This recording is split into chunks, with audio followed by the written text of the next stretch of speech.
वो रसूलुल्लाह की दो सिफात का मजहर होता है, वो सिद्दीक अकबर की दो सिफात का मजहर होता है, वो फारूक आजम की दो सिफात का मजहर होता है, वो उस्मान गनी की दो सिफात का मजहर होता है, वो मौला अली की दो सिफात का मजहर होता है। गौसे पाक ने रसूलुल्लाह के बाद और खुदा के बाद चारों खुलफाए राशिदीन की सिफात का मजहर उसको करार दिया। इससे पता चला ना राफजी वली हो सकता है ना नासबी वली हो सकता है। विलायत अगर कहीं होगी तो सिर्फ और सिर्फ पीवर अहले सुन्नत व जमात के पास होगी।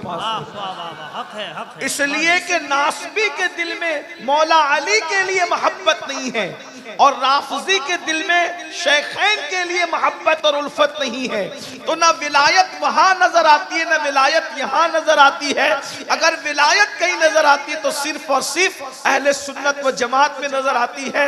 हुजूर गौसे पाक रदी अल्लाह ताला ने इरशाद फरमाते हैं कि जो दो सिफात का मजहर वली होता है वो अल्लाह रब्बुल इज्जत की दो सिफात का मजहर, एक तो वो सिफत सत्तारी का मजहर होता है, वो सिफत गफ्फारी का मजहर होता है।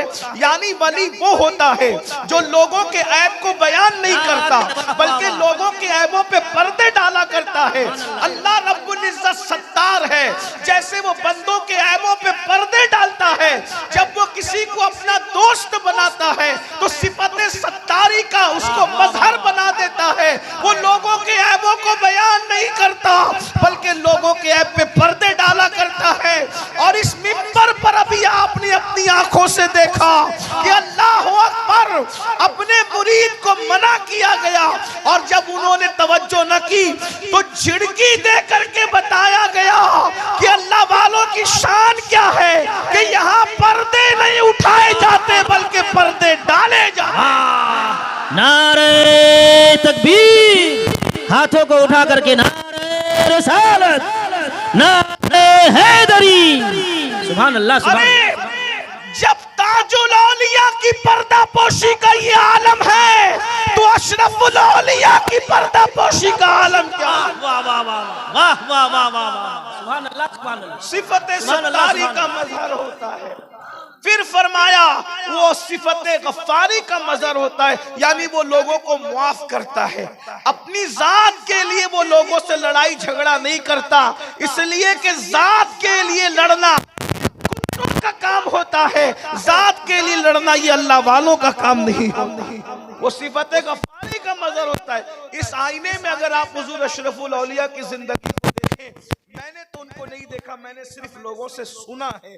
सुनकर मैं इस नतीजे पर पहुंचा हूं, जिन्होंने देखा है वो गवाही देंगे, शहादत देंगे कि इन लोगों ने हुजूर अशरफुल औलिया ने अपनी जात के गुस्ताखों को हमेशा माफ किया और उस दिन को याद दिलाया जो फतेह मक्का का दिन था, ला तस्रीब अलैकुमुल यौम। और यहाँ तो चिश्तियत है और खास तौर पर यहाँ चिश्तियत और कादरियत का भी संगम है। चिश्तियत इस एतबार से है कि मखदूम अशरफ जहांगीर सिमनानी जैसा सिलसिला चिश्तिया का वो अजीम नुमाइंदा जिसने सिलसिला चिश्तियत को बामे उरूज तक पहुंचाया, और इसीलिए तो उनके मुर्शिद को उन पे नाज था।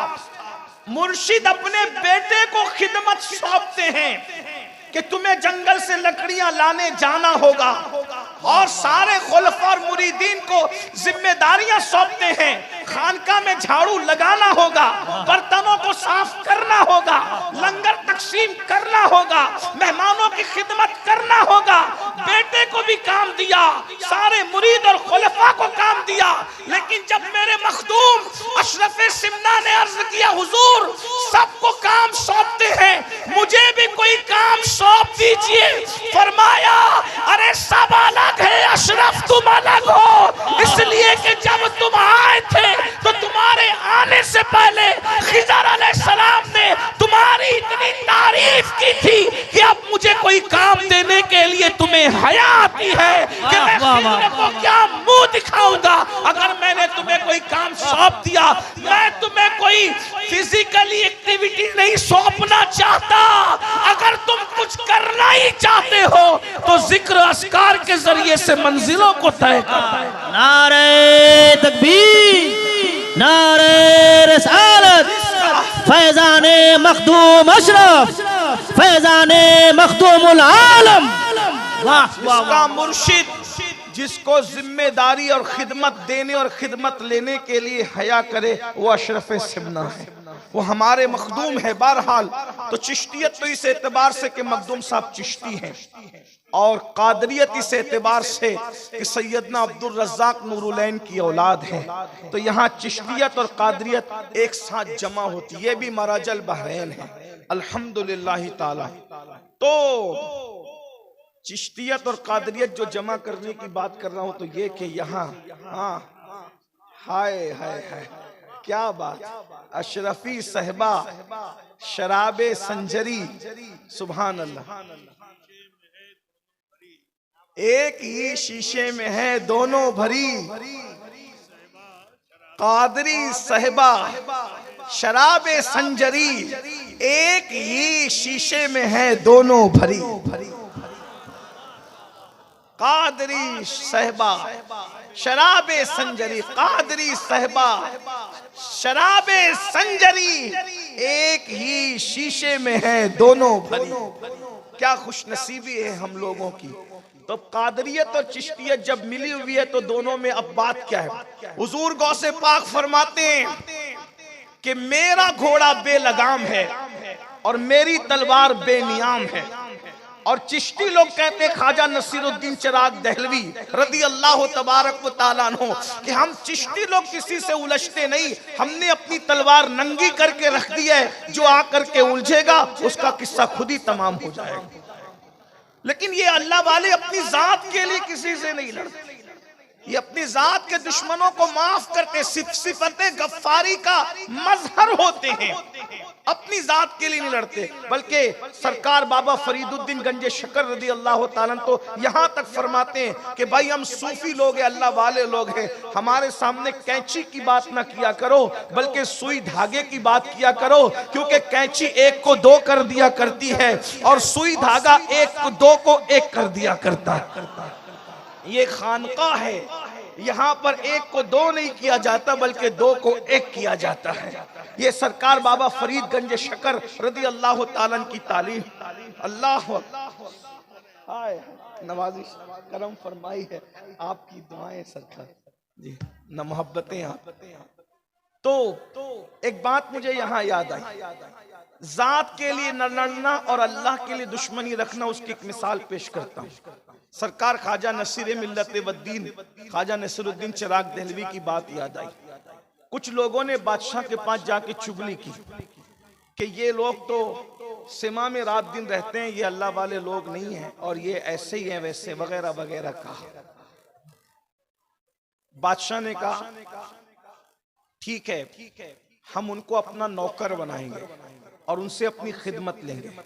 सरकार नसीरुद्दीन चिराग दहलवी के पास नुमाइंदा भेजा और नुमाइंदा भेजने के बाद कहा कि आपको बादशाह की कोई ना कोई नौकरी कबूल करनी पड़ेगी। सरकार नसीरुद्दीन ने फरमाया मैं आपसे कोई ताल्लुक नहीं रखता, मैं आपकी नौकरी कैसे कर सकता हूँ। कहा अगर आप नौकरी नहीं करोगे तो मुश्किल उठाओ। कहा मैं हर मुश्किल उठाऊंगा। सीरत निगार लिखते हैं ये सीने की जो हड्डी होती है, इन दोनों हड्डियों में सुराख करके ख्वाजा नसीरुद्दीन चिराग दहलवी को लटका दिया गया कि आप नौकरी करें। सरकार नसीर मिल्लत वद्दीन से मुरीदीन ने कहा हुजूर ये जुल्म पर आया है, आप नौकरी के लिए तैयार हो जाएं, ये जो कहता है आप कर लें वरना ये आपको नुकसान पहुंचाएगा। आपने फरमाया ठीक है मैं तैयार हूं। तो बादशाह ने कहा रोजाना आप मुझे मेरे कपड़े पहनाएंगे और मेरे कपड़े उतारेंगे, ये आपकी जिम्मेदारी।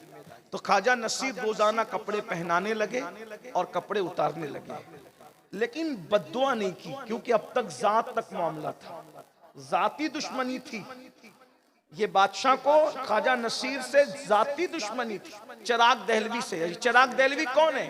ये चिराग दहलवी सरकार अलाउल हक पंडवी रहमतुल्लाहि ताला अलैह, ये इनके पीरो मुर्शिद के पीर भाई है। हजरत अखी सिराज आईने हिंद के पीर भाई हैं। इन दोनों के पीरो मुर्शिद निजाम मिल्लत वद्दीन सुल्तानुल मशाइख ख्वाजा निजामुद्दीन औलिया रदी अल्लाह ताला। जाती दुश्मनी है। हड्डी में सुराख करके लटका दिए गए, लेकिन बद्दुआ नहीं की, माफ कर रहे हैं। उसको कुर्ता पहनाते हैं, कुर्ता उतारते हैं। हासिदों ने कहा कि मामला सही चल रहा है, नसीर का इम्तिहान लो। एक दिन बादशाह को ताखीर से लाए और इतने लेट लाए कि ख्वाजा नसीरुद्दीन चिराग दहलवी की नमाज असर कज़ा होने के करीब आ गई। अल्लाह के रसूल अलैहिस्सलाम ने फरमाया, मोमिन की असर उस वक्त होती है जब सूरज अपनी हालत पर होता है, और जब सूरज में तगय्युर आ जाए, वो डूबने के करीब हो जाए, फिर वो मोमिन की नहीं बल्कि मुनाफिक की नमाज होती है। यानी जब सूरज डूबने के करीब हो तो अल्लाह के रसूल अलैहिस्सलातु व तस्लीम ने फरमाया उस वक्त नमाज पढ़ना ये निफाक की अलामत है। ये निफाक एतिकादी हम नहीं कहते उसको, निफाक अमली कहते हैं उसको। लेकिन बहरहाल अल्लाह वाले उस वक्त भी नमाज पढ़ने को पसंद नहीं करते थे, बल्कि मसनून वक्त में नमाज पढ़ने को पसंद करते थे। अभी हुजूर मुर्शिद इजाजत ने सरकार वारिस पाक का जिक्र किया कि वारिस पाक किसी के पीछे नमाज नहीं पढ़ते, बल्कि वारिस पाक अलग नमाज पढ़ते। तो लोग ये मशहूर करते थे कि वारिस पाक नमाज ही नहीं पढ़ते। वो नमाज पढ़ते थे मगर कमरे में छुप के पढ़ते थे, जैसा कि हजरत ने इशारा किया। लोग कहते थे आप जमात के साथ नहीं पढ़ते, जमात के साथ नहीं पढ़ते।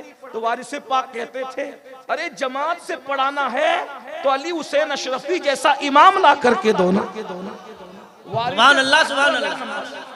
अगर वारिस पाक को पीछे खड़ा करना है तो कोई अली हुसैन अशरफी जैसा ला करके इमाम दो, और किसी एक के पीछे खड़ा कर दिया वारिस पाक को तो नमाज के बाद वारिस पाक ने कहा सुना सुना इमाम साहब आपने हमका बहुत थका दिया।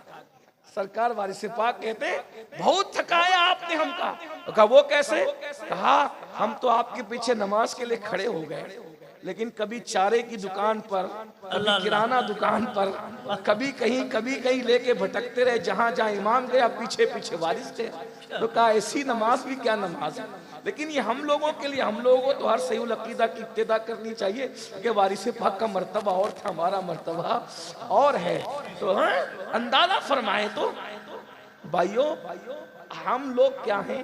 किसी ने हज्जाज से कहा ओ हज्जाज तू भी हमारा इमाम, और अबू बकर भी कौम के इमाम थे, तू कितना बदमाश है, वो कितने अच्छे थे।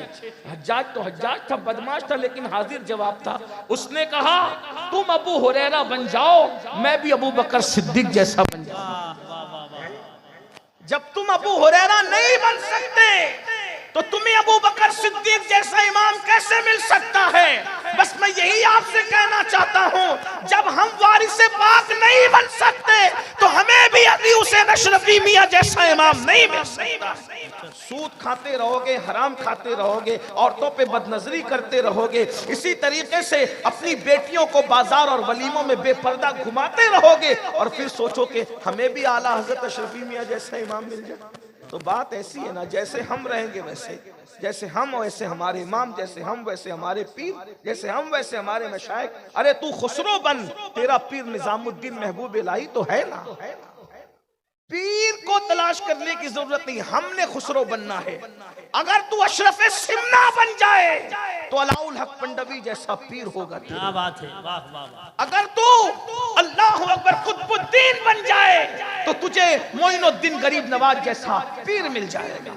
लेकिन बात तो इतनी है ना, असल कमी हमारे अंदर है और हम इल्जाम लोगों पे रखते हैं। तो मैं बात ये कह रहा था, क्या बस बात खत्म ही कर दूं। अल्लाह अकबर कि ख्वाजा नसीरुद्दीन चिराग दहलवी के साथ मामला चल रहा था, खिदमत कर रहे थे। इतनी देर से लाए बादशाह को कि सूरज गुरूब होने के करीब आया और नमाज आपकी आंखों में आंसू आ गए कि क्या मैं मकरू वक्त में असर की नमाज पढ़ूंगा। गुस्सा आया।